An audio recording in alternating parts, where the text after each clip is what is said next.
Hi guys, welcome back to my YouTube channel.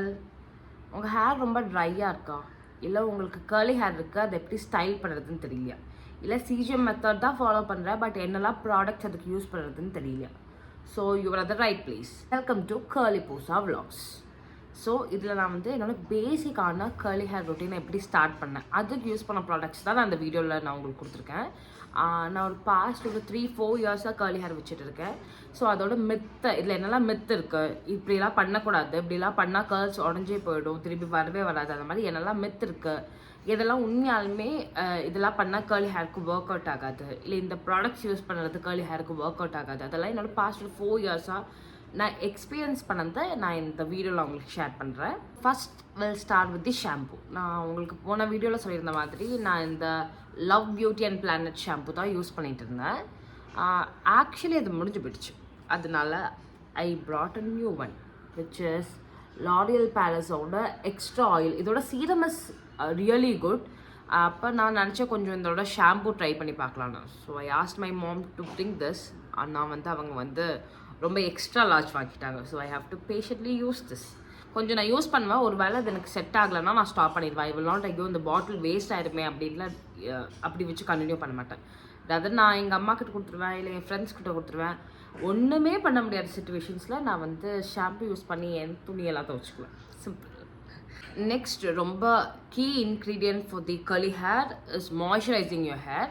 So நான் உங்களுக்கு இதுக்கு முன்னத்த விளாக் நீங்கள் பார்த்துருந்தீங்கன்னா உங்களுக்கு தெரியும், நான் லவ் பியூட்டி அண்ட் பிளானட்டோட இந்த மாஸ்க்கும் இந்த ஷாம்பூ தான் நான் யூஸ் பண்ணிகிட்ருக்கேன். இந்த மாஸ்க் இஸ் அரௌண்ட் 400 அண்ட் இந்த conditioner is around 250. So curly ஹேருக்கு ரொம்ப முக்கியமான விஷயம் is you have to put lots of conditioner. ரொம்ப அதிக கண்டிஷனரும் யூஸ் பண்ணிடக்கூடாது, பிகாஸ் அது ரொம்ப உங்கள் கேர்ள்ஸ் எல்லாம் லூஸ் ஆக்கிடும். ஸோ கரெக்டான போர்ஷன்ஸில் நீங்கள் அது ஒரு ஃபஸ்ட் டைம் நீங்கள் உங்களோட கர்லி ஹேர் ஸ்டார்ட் பண்ணும்போது உங்களுக்கு ஃபஸ்ட் டைம் நான் சொன்னாலுமே உங்கள் ஹேருக்கு எவ்வளோ மாய்ஸ்சரைசர் தேவை, இல்லை எவ்வளோ கண்டிஷ்னர் தேவைன்னு உங்களுக்கு கண்டுபிடிக்கிறது கஷ்டம். ஒரு 2-3 வாஷில் you will understand by yourself இவ்வளோ போட்டால் கரெக்டாக இருக்குன்னு. ஸோ யூஸ் பண்ணி பாருங்கள். யூஸ் பண்ணி பார்த்ததுக்கப்புறம் எவ்வளோ கண்டிஷ்னர் வேணுமோ அவ்வளோ கண்டிஷ்னர், அளவான கண்டிஷ்னர் யூஸ் பண்ணிக்கோங்க. நான் சொல்கிற ப்ராடக்ட்ஸ் தான் யூஸ் பண்ணணும்ட்டு இல்லை, there is also lot of products for curly hair. But நான் ஒரு 4 இயர்ஸில் யூஸ் பண்ணதில் திஸ் லவ் பியூட்டி அண்ட் பிளானட்டோட இந்த hair mask is great go for the initial start. It is around 400 சொன்ன மாதிரி. அடுத்தது இந்த கான்டோவோட தெரியுதா, இந்த கான்டோவோட moisturising curl activate cream. So இது ஒரு ஒன் டைம் இன்வெஸ்ட்மெண்ட்னு சொல்லுவேன். It is on higher price. ஒரு 2000 வரும், மேபி 2000 கூடி சம்டைம்ஸ் வந்திருக்கு. நான் வாங்கும்போது இது 1900ன்னு நினைக்கிறேன், if I am not wrong.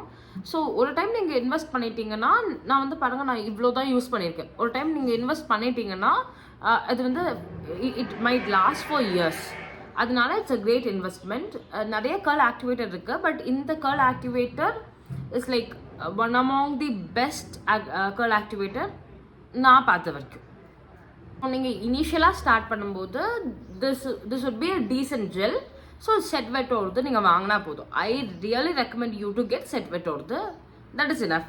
இந்த கேர்ள்ஸாக போடுறதெல்லாம் இருக்குது விச் இஸ் லிட்டில் வே கொஞ்சம் கூடி ப்ரைஸியாக, ஒரு 500க்கு மேலே. அதை நான் யூஸ் பண்ணியிருக்கேன். அதை விட இந்த Set Wet gel is performing வெல்லுன்னு எனக்கு தோணுது.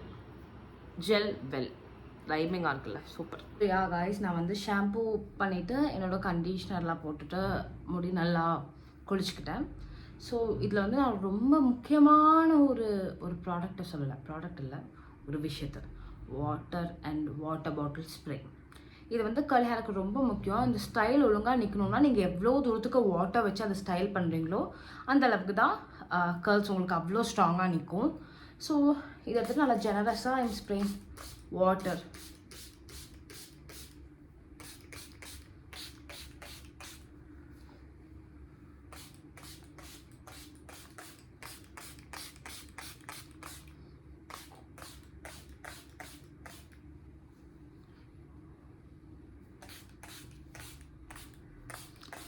இதோட நான் நார்மலாக என்ன சொல்வேன்னா, முடி கொஞ்சம் வெட்டாக நீங்கள் குளிச்சுட்டு வரும்போதே, நான் கொஞ்சம் ட்ரெஸ்லாம் பண்ணிட்டு வந்துட்டேன்.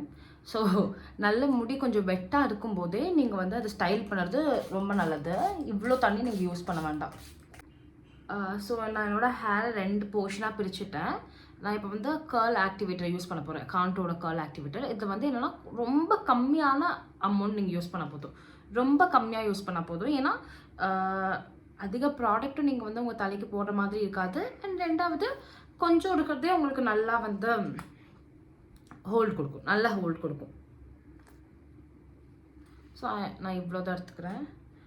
1 காயின் சைஸ் அவ்வளோதான். ஸோ நான் இதில் வந்து இப்போ வந்து வாட்டரை கொஞ்சம் ஸ்ப்ரே பண்ணுறேன். வாட்டர் ஸ்ப்ரே பண்ணிட்டு I am going through with all those things. Scrunching method என்ன பண்ணணும்னா இதை நல்லா அப்படியே அப்ளை பண்ணிவிட்டு கீழேருந்து take up your hair.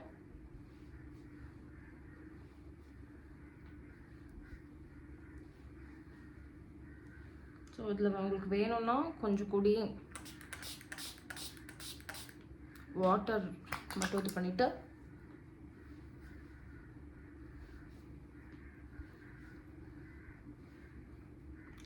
So உங்களுக்கு பின்னாடியெல்லாம் இந்த ஸ்க்ரன்ச்சிங் மெத்தடே போதும். ஸோ நான் முன்னாடி என்ன பண்ணுவேன்னா முன்னாடி இங்கே இருக்கிற இடத்துல மட்டும் ஐ வில் டேக் அப் கொஞ்சம் முடிய.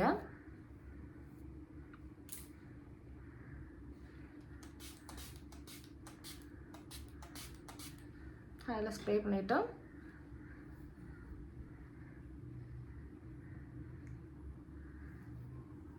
ஃபிங்கர் காயில் பண்ண போகிறோம். இது உங்களுக்கு ஈஸியாக நான் சொல்லித்தரேன்.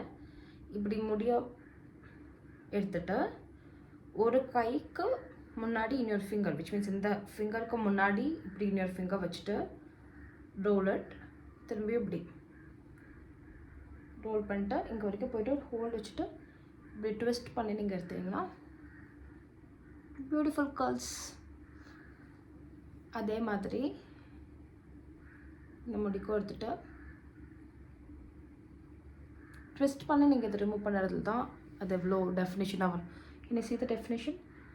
ஸோ எவ்வளோ டெஃபினேஷனாக வரும்னு இருக்குது. நான் ஸோ முன்னாடி மட்டும் நான் ஃபிங்கர் காயில் பண்ணிக்குவேன், பின்னாடிலாம் ஜஸ்ட் ஸ்க்ரன்ச்சிங். ஸோ கேர்ள் ஆகும்போது அது கொஞ்சம் கூட ஸ்ட்ரிங்க் ஆயிரும். ஸோ உங்களுக்கு அந்த வித்தியாசம்லாம் தெரியாது.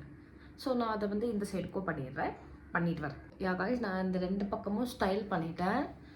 இப்போ நம்ம அடுத்த ஸ்டெப்பாக வந்து ஜெல் யூஸ் பண்ண போகிறோம். ஸோ நான் ஜெல் வந்து எனக்கு தேவையான அதுவும் சேம் ஒரு 1 காயின் சைஸ் எடுத்துக்கோங்க. அதில் ரப் பண்ணிட்டு ஜென்டலாக இது கூட மேலே இதுக்கு மேலே ஒரு கோட் மாதிரி அது அப்ளை ஆகணும். அந்த மாதிரி பார்த்துக்கோங்க.